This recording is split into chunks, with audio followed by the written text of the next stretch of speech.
যখন সিমেন অ্যানালাইসিস করি, অনেক পুরুষের দেখা যায় শুক্রাণু আছে, কিন্তু শুক্রাণুর গুণগত মানটা তত ভালো না, সংখ্যায় কম, মোটিলিটি কম, তাদের মরফোলজি খারাপ। তখন আমরা তাদেরকে কিছু অ্যাডভাইস দেই। যেমন আমরা বলি যে স্মোকিং অভ্যাস যদি থাকে, স্মোকিংটা কমাই দেওয়া, স্মোকিং না খাওয়া, অ্যালকোহলকে অ্যাভয়েড করা, একটু এক্সারসাইজ করা, lifestyle modification by the dieting and exercise. অর্থাৎ সে ফ্যাটি খাওয়া দাওয়া অ্যাভয়েড করবে, একটু প্রোটিন রিচ খাওয়া দাওয়া করবে, মাল্টি মিনারেল অ্যান্ড ভিটামিনস আমরা অনেক সময় প্রেসক্রাইব করে থাকি। মাল্টিমিনারেল এবং সবচেয়ে একটা ইম্পর্টেন্ট ড্রাগ বাজারে আছে যেটা কোয়েনজাইম কিউ10, কোয়েনজাইম কিউ10।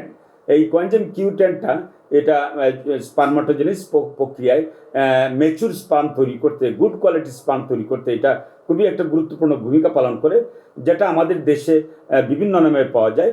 আমাদের যেমন ভাইটাম্যাক্স কিউ, কোয়েনজাইম কিউ, এই যে কোয়েনজাইম কিউটা আমাদের দেশে এই নামেই বেশি চলে।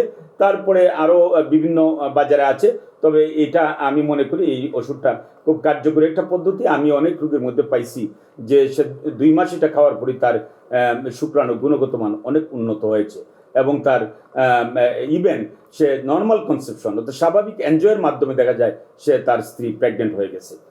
এটা আমরা দেই।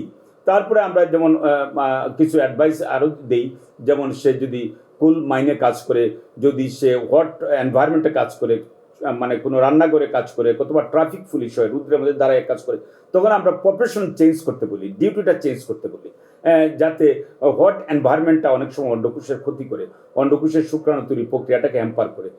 এই সমস্ত অ্যাডভাইস আমরা শুক্রাণুর গুণগত মান যদি খারাপ হয় আমরা দিয়ে থাকি। সাথে multivitamin minerals and coenzyme Q আমরা দিয়ে থাকি। আমি মনে করি যে বন্ধ্যাত্ব নিয়ে হতাশ হওয়ার কোনো বিষয় নয়।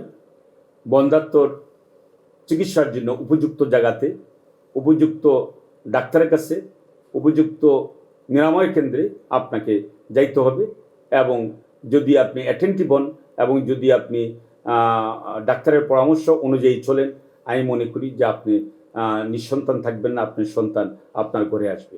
আমরা আছি আপনাদের সাথে, আমার দীপশিকা আছে আপনাদের সাথে। এই প্রত্যাশায় আমি ডাক্তার নিবারচন্দ্র পাল আপনাদেরকে অনুরোধ করছি, আপনারা আসেন, দেখেন, সেবা নেন।